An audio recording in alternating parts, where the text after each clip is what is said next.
This is a statue above the eastern gate of the Supreme Court of the United States in Washington, depicting three figures, Confucius, Moses, and Solon, representing three brilliant civilizations. Today, our protagonist is one of these three. Perhaps you have already guessed it, yes, that is Confucius.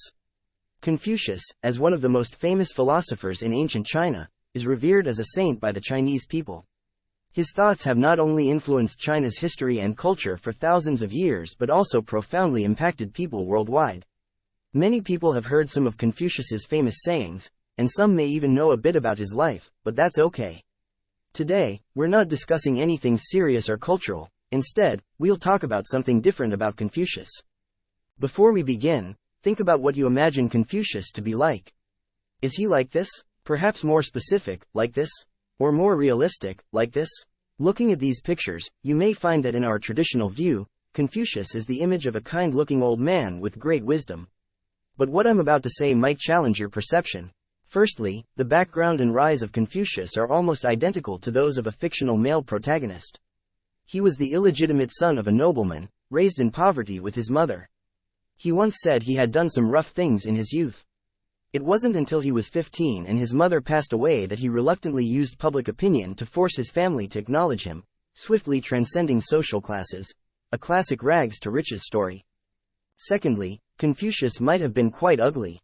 To what extent? His disciple Shunji once said, Confucius had a square face, was ugly, and looked fierce enough to scare away ghosts.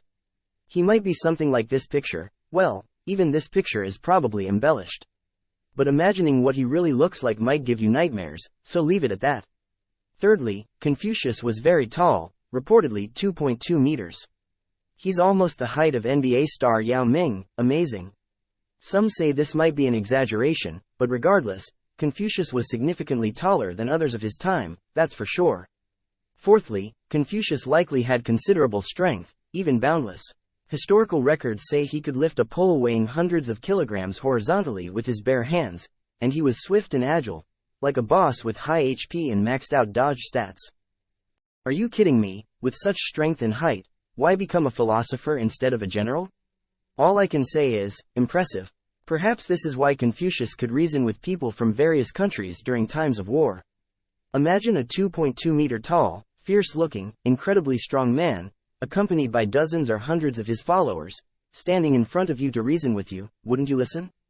Because of this perception, Chinese netizens have created various images of Confucius, like this, or this. Well, now, it actually makes sense to me. I hope through today's sharing, you have gained a different understanding of this legendary figure. If you enjoyed this video, please don't forget to like, share, and subscribe. Thank you for watching, and see you next time.